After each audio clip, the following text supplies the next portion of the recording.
Eu vejo que a Igreja Católica, até certo ponto, e eu digo até certo ponto recente, ela mandou muito bem em dominar a produção cultural. Tanto é que, por muito tempo, os maiores artistas, tanto de pintura quanto de música, eram encomendados pela Igreja Católica. A Igreja Católica criou esse conceito de artista autoral. Exatamente. Porque um pouco antes ali, no começo do cristianismo, você não tem o conceito do cara que vai assinar. Uhum. Essa pintura é minha, então eu escrevi o Sim. meu nome aqui. Uhum. Quem começou com essa bagaça foram os renascentistas. Exatamente. O Michelangelo que cometeu a loucura de chegar lá na Pietà e esculpir o nome dele. Michelangelo, né? Na fitinha, assim, no peito de Nossa Senhora. Porque ele queria que olhassem pra ele como artista, como autor. Totalmente dentro da igreja essa noção. Exatamente. E ainda a noção de criar algo para vender depois é nova também. Antigamente as coisas eram de fato encomendadas, né? Havia um briefing ali para chegar em tal conceito para poder ter alguma coisa. Então, ixi, parou aqui.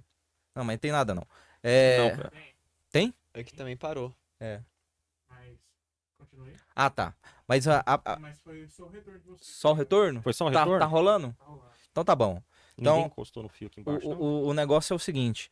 Desde sempre, a Igreja Católica ela sempre chegava e falava assim, gente, eu preciso de uma música para falar, para chegar em, quer dizer, para anunciar tal coisa. E era feita uma música. E Façam, essas- juntem os dois teólogos e façam um hino de Corpus Christi aí pra mim. É tipo isso, é tipo isso. Então, sempre foi feito isso. E essas músicas, e essas pinturas, e essas. Tudo isso que tinha antigamente, chegava a muita gente.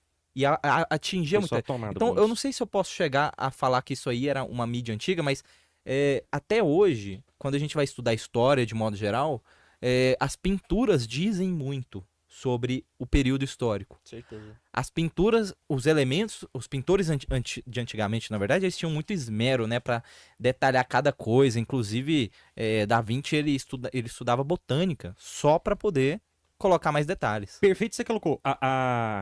Porque a pintura dentro da igreja, ela era uma comunicação. Porque as pessoas, em sua maioria, não sabiam ler. E não sabiam ler porque eram ignorantes. É porque o mundo delas não era um mundo letrado como o nosso. O nosso Exatamente. mundo a gente depende 100% de ler. O acesso, né, à informação. Eles eram um povo da memória. Tradição oral. Quem vai mudar isso é a imprensa com Gutenberg. As pessoas tinham Uhum. A gente vai tradição chegar lá. oral, né? Então, quando ele entrava na igreja, ele via as pinturas, ele lembrava das histórias e ele tava pegando a mensagem ali, Ah. né? Pegando Pô, a código. Via Sacra é passada com pinturas, entendeu? Justamente. E detalhe, só que aí que tá. Mesmo essa história de fake news e tudo, não é coisa nova, é coisa antiga. Isso. E aqui eu retomo, mas a gente já pode sair, que também foi a questão da Inquisição. Houveram muitos quadros que retrataram como funcionava a Inquisição. Tem um que é muito famoso, que tá aqui no livro. O livro, ele tem metade dele é ilustrado, né? Então ele vai pegando as ilustrações e vai refutando elas. Ele pega as ilustrações de tal época e refuta elas. Tem uma que é da Inquisição, que é não sei o que Goya, o nome do artista, que eu não lembro o nome dele. O Goya, ele é famosinho. O Goya, pra quem não sabe em casa, é aquele que pintou Saturno devorando o filho. Aí, Um bichão bem feião Sim. comendo a pessoa, assim. exato. Esse quadro é famoso. E ele pinta um também que chama o Alto da Fé, que é um tribunal inquisitorial, porque em tese os principais processos eram públicos.